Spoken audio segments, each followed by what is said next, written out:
एक बार फिर से स्वागत है आप सभी का। अब रुक करते न्यूज पंच हमारी तीसरी आज की महत्वपूर्ण खबर का, जहां भारत ने एक बार फिर से दुनिया को चौंका दिया है। जी हां, विकास की रफ्तार अब सिर्फ जमीन या आसमान तक नहीं बल्कि परमाणु ऊर्जा के उस स्तर तक पहुंच चुकी है जहां भविष्य की ताकत तय होगी।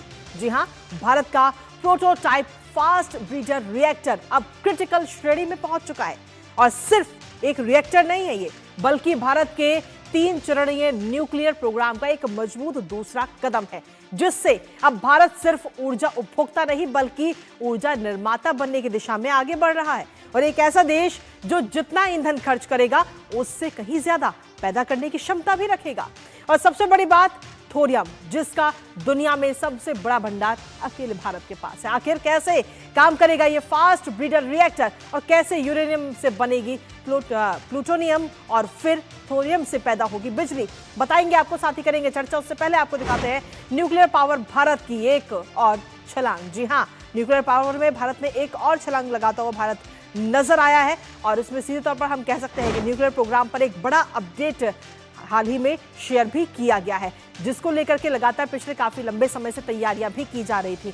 आपको बता दें कि प्रोटोटाइप फास्ट ब्रीडर रिएक्टर अब क्रिटिकल श्रेणी में आ चुका है भारत का, और रिएक्टर परमाणु कार्यक्रम के दूसरे चरण की ये शुरुआत है। भारत की एंट्री अब इसमें हो चुकी है दूसरे चरण में, और भारत के पास खपत से ज्यादा ईंधन पैदा करने की ताकत होगी, क्षमता होगी। और अब थोरियम से भारत जो है वो बिजली को बना पाएगा, जनरेट कर पाएगा। और थोरियम का दुनिया में सबसे बड़ा भंडार भारत के पास है। 25% दुनिया में जितना भंडार है इसका, उसमें से 25% अकेले भारत के पास है। और थोरियम से बिजली बनाने के लिए फास्ट ब्रीडर रिएक्टर की जरूरत होती है, और इसीलिए ये काफी महत्वपूर्ण बताया जा रहा है। इसको लेकर प्रधानमंत्री नरेंद्र मोदी ने वैज्ञानिकों के जज्बे को सलाम भी किया है और सोशल मीडिया पर एक पोस्ट किया, जिसमें उन्होंने लिखा कि आज भारत अपनी असैन्य परमाणु यात्रा में एक निर्णायक कदम उठा रहा है, जिसके साथ ही उसके परमाणु कार्यक्रम का दूसरा चरण भी आगे बढ़ रहा है।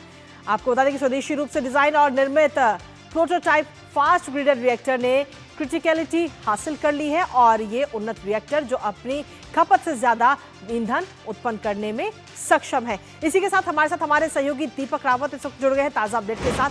सीधा उनका रुख करते हैं। दीपक, आखिर ये कैसे काम करेगा और इससे किस तरीके से बिजली की बचत भी होगी, और भारत किस तरीके से आत्मनिर्भर इसमें बनेगा?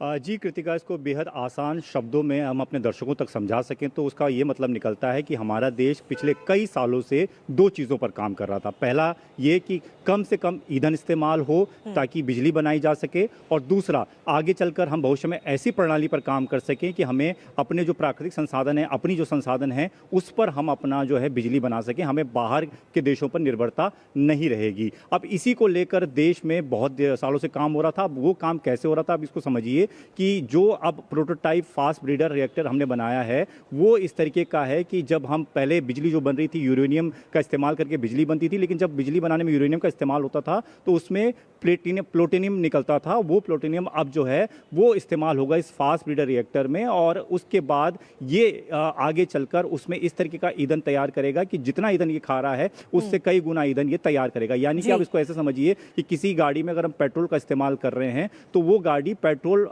तो यूज कर ही रही है गाड़ी चलने में, लेकिन वो पेट्रोल और बना भी रही है। यानी कि इससे बहुत ज़्यादा उपयोगिता ये बढ़ जाएगी कि जितना ईंधन हम इस्तेमाल करेंगे बिजली बनाने में उतना ही ईंधन ये प्रोड्यूस भी करेगा, और वही ईंधन आगे चलकर काम करेगा थोरियम के साथ मिलकर। ये रिएक्टर जो काम करेगा, फास्ट ब्रीडर रिएक्टर जो है, और उसके बाद जो थोरियम पर हमारा जो उत्पादन है बिजली का वो बढ़ जाएगा, क्योंकि थोरियम हमारे देश में प्रचुर मात्रा में है। तो इसलिए एक तरीके से निर्भरता पूरे देशों में खत्म हो जाएगी। ईंधन जो हमारे पास है वही ईंधन आगे और ईंधन प्रोड्यूस करता रहेगा, तो उस पर कोई दिक्कत नहीं आएगी। सबसे बड़ा फायदा क्या होगा इसको भी समझिए कि हमारी बिजली सस्ती होगी, स्थिर होगी, साफ बिजली होगी, इसमें किसी प्रकार का कोई पोल्यूशन नहीं होगा, और लोगों जो दूसरे देशों पर जो हमारी निर्भरता है वो पूरी तरह से खत्म हो जाएगी। बिल्कुल, बहुत बहुत शुक्रिया दीपक, तमाम अपडेट्स और जानकारी हमारे साथ साझा करने के लिए, इस महत्वपूर्ण खबर से जुड़ी और बेहद आसान भाषा में इसे समझाने के लिए। इसके साथ ही